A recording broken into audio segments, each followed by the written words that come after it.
Good morning, Pastor Tyrone P. Jones, Church for the City, Yuma, Arizona.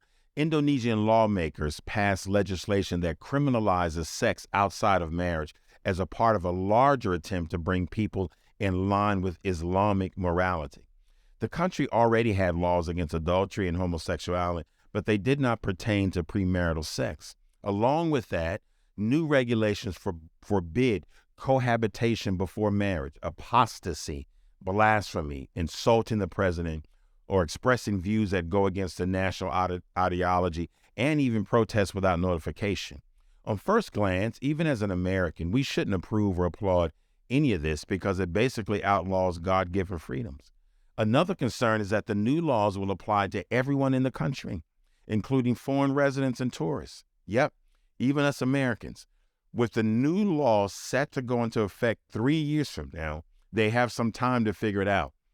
Indonesia is the world's largest Muslim majority nation, with roughly 87% of the country's 270 million people adhering to that faith. So it should come as less of a surprise that their government would have both the desire and the ability to pass such a law. In the Muslim faith, morality is primarily concerned with one's actions. Consequently, if the government can keep people from committing sinful acts, they're helping their people live more in line with Allah's will. And really, that's how most of the world religions, to the extent that they have a concept of sin, that's how they view morality. In Christianity, however, it's a bit different. Know this, we as Christians fully understand why we can't legislate morality. Jesus spends a large portion of the Sermon on the Mount describing how it's not enough to simply avoid sinful acts if we fail to address the sin in our hearts. That's in Matthew 5. Jesus starts his sermon by describing the character he expects from his disciples before ever really addressing their actions. Then he makes clear that God has always been concerned with our motivations. The problem with trying to legislate morality is that it puts all the focus on our actions. It lulls people into thinking that as long as they aren't doing anything wrong, then they must be all right. The truth is that we are seldom more at risk of acting in a sinful manner than we allow sinful desires to grow undisturbed in our hearts and minds. As a matter of fact, every law against sinful activity would be unnecessary if we dealt with the sin before it ever rose to that level.